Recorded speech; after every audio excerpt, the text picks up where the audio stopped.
영적 불굴의 자세. 가만히 있어 내가 하나님 됨을 알지어다. 시편 46편 10절. 불굴은 인내보다 더 많은 의미를 갖고 있습니다.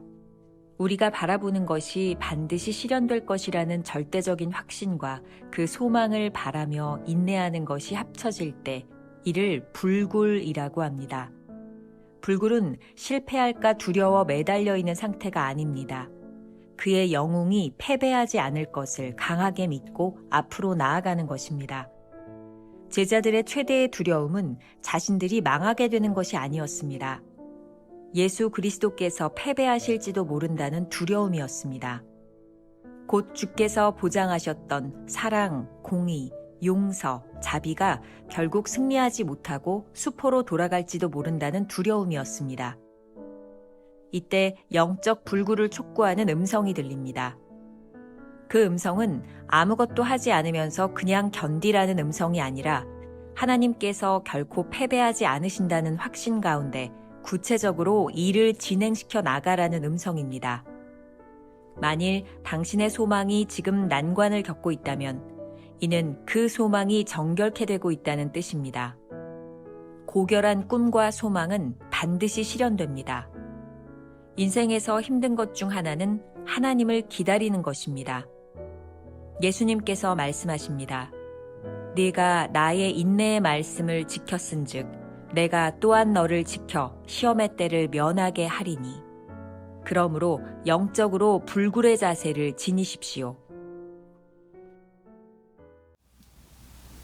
주님은 나의 최고봉 새벽 묵상, 오늘은 3월 24일입니다. 영적 불굴의 자세라고 하는 제목으로 역시 두 개의 대지로 나누어 생각해 보도록 하겠습니다. 첫 번째, 인내와 불굴의 차이. 챔버스의 오늘 묵상 역시 아주 흥미로운 부분인데요.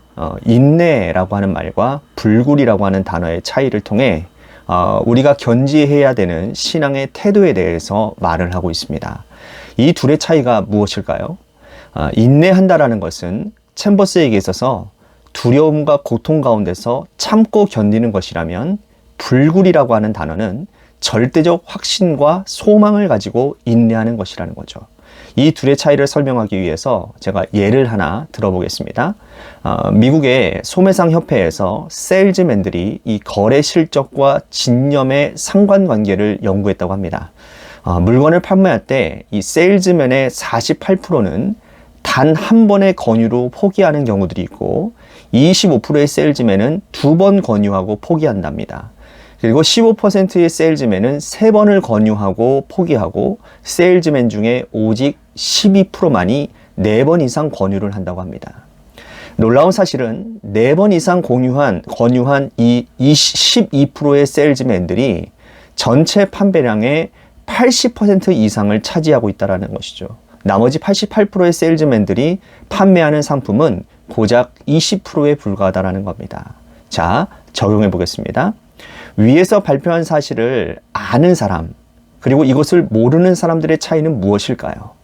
모르는 사람은 그저 참고 인내하면서 세일즈를 한다라고 생각하는 것이고, 이 결과를 아는 사람은 그 결과를 알기 때문에 기꺼이 인내하며 참을 수 있을 것입니다. 그저 참는 인내는 고통을 감수하는 것이지만, 결과를 아는 인내는 절대적 확신과 소망 가운데서 일어나는 것이죠. 바로 이 개념을 챔버스는 불굴이라고 하는 단어로 사용하고 있다는 겁니다. 우리가 믿는 신앙은 무조건 참으라는 인내를 강요하는 것이 아니라 불굴의 신앙을 가지고 인내할 수 있는 이유를 가르쳐주고 있는 겁니다. 인내는 두려움이 있지만 불굴에는 두려움이 아닌 확신이 있습니다. 예수님께서 십자가를 지실 때 제자들에게 찾아온 두려움은 자신들이 망하게 될 것에 대한 것이 아니었습니다. 예수 그리스도께서 패하실지도 모른다라고 하는 두려움이 그들에게 찾아왔던 것이죠. 이런 두려움 가운데 인내하는 것이 여러분 얼마나 힘들겠습니까? 불굴은 이러한 두려움 가운데서 하나님의 음성을 들을 때 확신으로 우리들에게 찾아오는 것입니다. 챔버스의 글을 인용합니다. 그 음성은 아무것도 하지 않으면서 그냥 견디라는 음성이 아니라 하나님께서 결코 패배하지 않으신다라는 확신 가운데 구체적으로 이를 진행시켜 나가라는 음성입니다. 자, 인내가 정적이라면 불굴은 동적인 것입니다. 오늘 본문 시편 46편은 출애굽기 14장에 나오는 출애굽 사건과 연관되어져 있습니다. 이스라엘 백성들이 출애굽했을 때에 찾아온 가장 큰 두려움은 뭡니까? 바로 홍해를 앞에 두고 있는 상황이었습니다. 뒤에는 애국 군대들이 쫓아오는 아주 진퇴양난의 상황이었죠. 얼마나 두려운 순간이었을까요? 이 순간에 이스라엘 백성들이 할 수 있는 최선은 무엇이었을까요? 가만히 서서 일하시는 하나님의 방식, 역사하시는 하나님을 바라보는 것입니다. 단순히 인내하는 것이 아니라 승리하시는 능력의 하나님을 묵상하는 것, 이것이 불굴이죠. 우리가 기억해야 될 한 줄 노트. 인내가 그저 참아 고통을 감내하는 것이라면 불굴은 패배하지 않을 것이라는 굳은 믿음으로 소망을 붙들고 앞으로 나아가는 것입니다. 두 번째, 불굴에도 불구하고 고난이 찾아온다면, 그러면 우리들에게 이런 의문이 들지 않을까요? 인내가 고통과 두려움을 참아내는 것이고 불굴이 확실한 소망을 붙드는 것이라고 알고 있지만, 그럼에도 불구하고 지금 우리들이 겪고 있는 이 고난이라고 하는 문제를 어떻게 설명해야 될까? 아무리 불굴의 의지를 가지고 있어도 고난이 찾아오면 힘들고 아픈 거니까 말이죠. 우리의 신앙에서 가장 힘든 것은 고난의 시간을 참아내고 기다리는 것입니다. 문제는 어떠한 태도로 기다리냐에 대한 문제이겠죠. 체머스가 이렇게 말을 합니다. 만일 당신의 소망이 지금 난관을 겪고 있다면 이는 그 소망이 정결케 되고 있다라는 뜻이다. 고결한 꿈과 소망은 반드시 실현됩니다. 여기서 아주 흥미로운 표현이 있죠. 소망이 정결케 된다. 우리가 좀 묵상하며 시간을 좀 들여야 이 부분이 이해할 수 있는 부분인 것 같습니다. 우리의 소망이 고난을 받는다면, 고난을 받고 있다면 그 고난을 통하여 진짜 그것이 소망인지 그렇지 않은지가 드러날 것이라는 의미 아닐까. 저는 그렇게 묵상을 해보았습니다. 우리의 소망이 가짜라면 고난의 시기 가운데 소망을 버리게 될 것이고, 그 소망이 진짜라면 고난 중에 단단하게 소망을 가지게 될 것이기 때문이죠. 바로 이렇게 생각할 때, 소망이 정결케 되는 과정이구나 라는 것을 이해할 수 있을 것 같습니다. 켈빈 신학대학원 총장을 지낸 코넬리우스 플랭팅가 주니어라고 하는 분이 그리스도인의 소망에 대하여 이런 이야기를 하고 있습니다. 조금 길지만 제가 좋은 글이라 여러분들에게 읽어드리려고 합니다.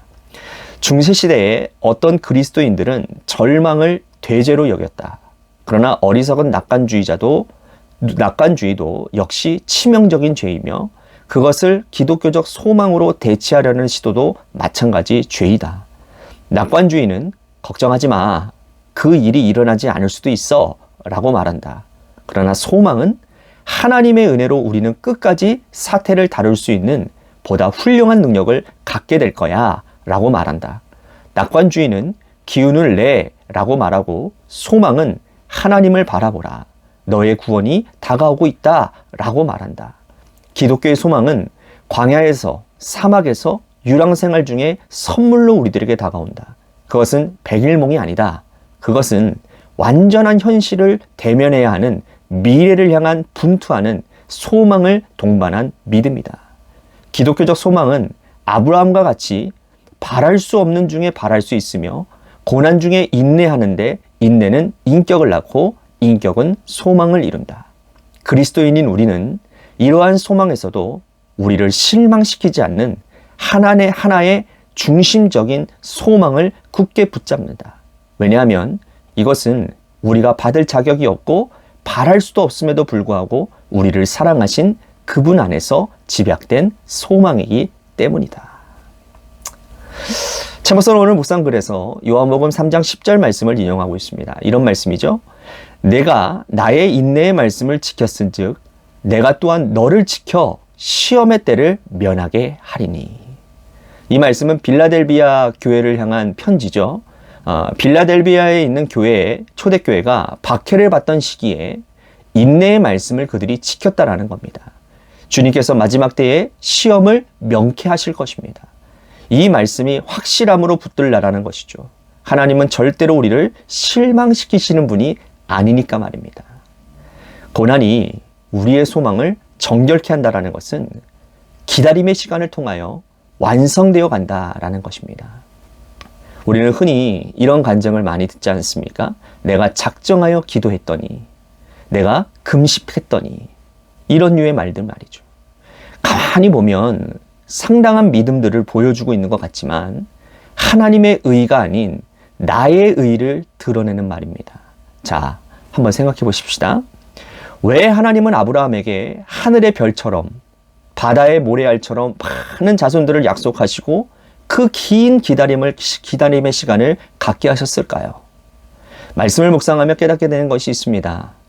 생물학적으로 아브라함과 사라는 가능성이 다 끊어진 가운데 있습니다.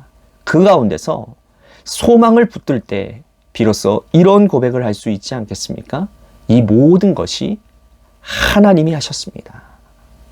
바로 이것이 소망을 정결케 하시는 기다림의 시간이 아닐까요? 우리가 기억해야 될 한 줄 노트. 기다림의 시간을 통해 우리의 소망의 정체가 분명해집니다. 하나님이 하셨습니다. 오늘 하루 우리가 품고 지나갈 묵상 질문입니다. 혹시 여러분 지금 고난을 당하고 있습니까? 중요한 것은 그 고난이 소망을 향해 가고 있는지 생각해 보는 것입니다. 기도하겠습니다.